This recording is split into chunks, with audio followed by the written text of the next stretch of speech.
Oke, hari ini kita akan unboxing S23 Ultra. Sedikit terlambat ya, tapi daripada enggak. Oke, jadi varian yang saya akan unboxing hari ini adalah warna Phantom Black ya. Sebenarnya ini udah di unboxing sih kemarin pas di toko ya. Jadi tapi di reboxing lagi ya, kemudian biar saya bisa unboxing lagi di sini. Ya, jadi ini varian warna Phantom Black dengan 512 GB ya. Oke, kita lihat kotaknya dari depan. Terlihat gambar ya handphonenya beserta S Pen, tulisan Galaxy S23 Ultra ya, kemudian di belakang ada keterangan bla bla bla bla. Di sini sebenarnya ada pilnya ya, jadi gampang. Oke, kita langsung aja unboxing ya. Oke, jadi di sini ada kabel, kemudian kemarin saya udah lihat ya, ada kabel ya, kemudian SIM ejector ya, itu doang ya. Bahkan manual pun nggak ada ya, ada nggak ya manualnya ya? Oh, ada manualnya ya, manualnya. Oke, kemudian di sini kita tinggal angkat. Oke, oke, ini unitnya. Oke, kita lihat dulu, ini warna hitam ya, ini glossy soft touch ya. Oke, kita coba tear off dulu.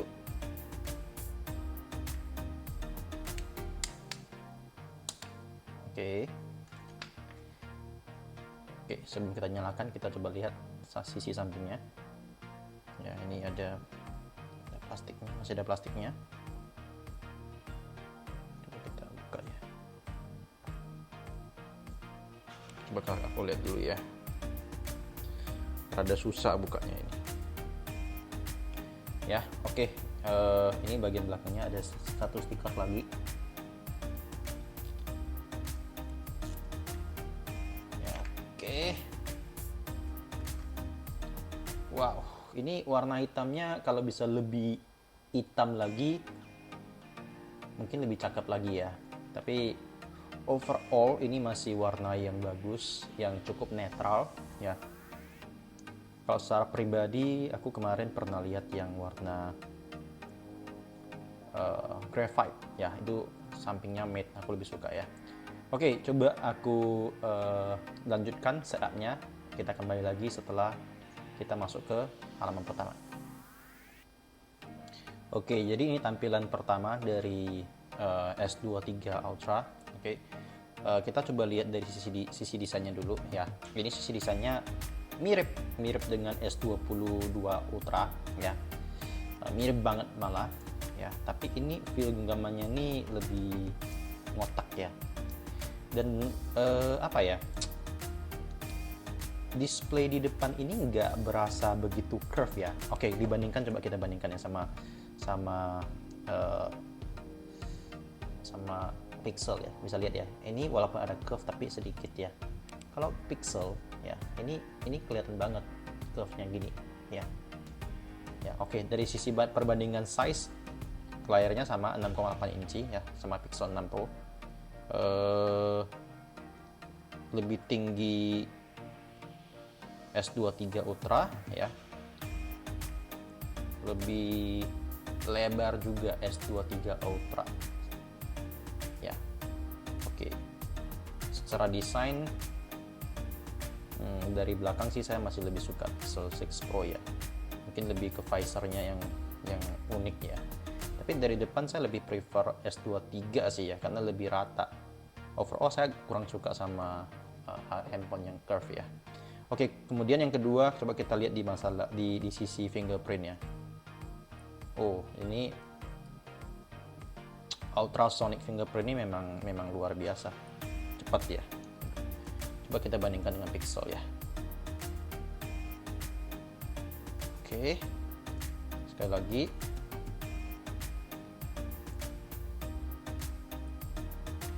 Mirip ya kecepatannya sekarang ya. Sekali lagi, mirip ya, mirip.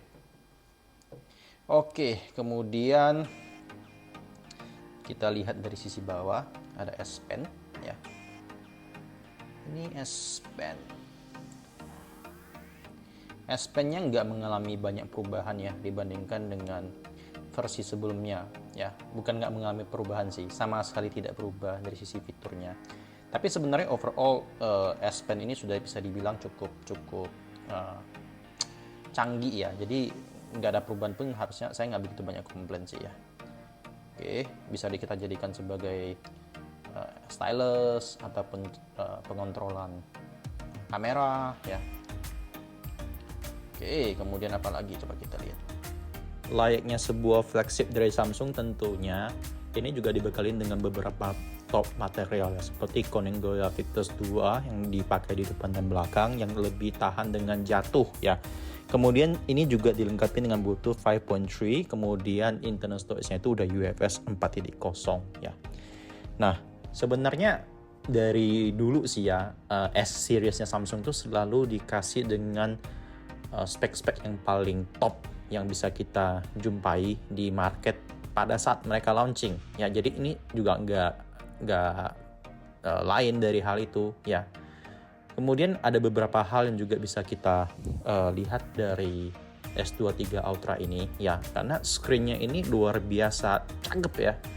Karena tadi aku udah bilang curve-nya udah lebih sedikit, tapi ini AMOLED-nya itu kalau dibandingkan dengan Pixel saya rasa jauh ya.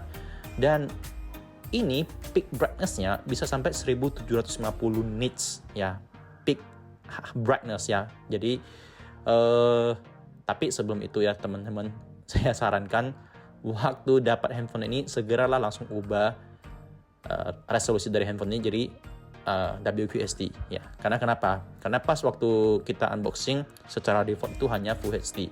Kita mesti ubah sendiri. Jadi kalau udah dapat handphone ini silakan langsung ubah QHD pada saat itu juga, karena kita udah membayar handphone yang harganya itu di atas 20 juta ya, atau yang paling rendah 256 itu sekarang di 20 juta ya. Jadi kita perlu untuk menikmati apa yang bisa kita dapatkan dari HP ini. Oke, ini adalah Galaxy Watch 5 ya. Ya, kemarin saya belinya barengan dengan ini. Mungkin saya mau kasih teman-teman lihat bagaimana tampilannya kalau dipadukan dengan S23 Ultra ini. Jadi ini warna silver ya. Nggak tahu ya apakah warnanya ini bisa matching nggak ya, silver sama warna hitam ya. Cuman saya lebih suka warna silvernya sih ya dibandingkan dengan warna hitam ya. Coba kita lihat di tanganku gimana. Oh, oke. Oke, coba kita lihat dulu hitam sama silver ya. Oke, coba ya kita lihat ya. Nggak terlalu besar juga ya di lengan saya. Pas sih, ini yang 44 mm ya. Di bawah ini ada yang 40 lagi. Coba kita bandingkan sama Apple Watch. Ini Apple Watch Series 5 ya. Perbedaannya nggak terlalu jauh ya size-nya. Kalian lebih suka yang bulat apa yang kotak? Kasih komen di bawah. Oke, jadi sekali lagi coba kita lihat warna hitamnya. Nah, yang jadi daya jual untuk S23 kali ini lebih banyak pada sisi kamera ya. Jadi kamera ini udah dibekalin sama 200 megapiksel main camera ya. Jadi ini luar biasa banget, 200 megapiksel bayangkan ya. Cuman memang secara by default kameranya ini masih syuting dalam 12 megapiksel, tapi kita dikasih pilihan 50 megapiksel juga ya. 50 di sini bisa kelihatan 50 dan 200 ya. Coba kita foto 200 ya, kita pakai. Butuh sedikit waktu ya. Kita lihat hasil kualitas fotonya, masih proses. Oke. Coba kita lihat file size-nya berapa. 14,74 megapiksel ya. Oke. Bagaimana kalau yang 50? Coba kita lihat. 50. Ini sedikit lebih cepat prosesnya, masih proses ya, belum selesai. Jadi ada shutter lag-nya 3,17 megapiksel ya, udah jauh lebih berkurang. Oke, kemudian dari sisi video ya, ini juga dapat improvement yang cukup besar ya. Hari ini kita udah bisa shoot 8K 30 fps ya. Kemudian stabilitas dari handphone ini juga jauh meningkat dibandingkan sebelumnya ya, bahkan bisa menyaingi iPhone ya untuk stability videonya. Tapi ya harus dites lebih lanjut lagi terkait dengan bagaimana hasil kualitas videonya. Nanti akan saya tes lagi di video selanjutnya, di video review ya. Jadi untuk impresi kali ini sih lebih terkait pada desain ya, kemudian warna hitam yang bagus ini ya, kemudian apalagi ya dari sisi S Pen, kamera ya, wah ini luar biasa, feel genggamnya ini cakep bener ya. Oke, mungkin sampai di sini aja video kita kali ini. Sampai ketemu di video selanjutnya. Ciao.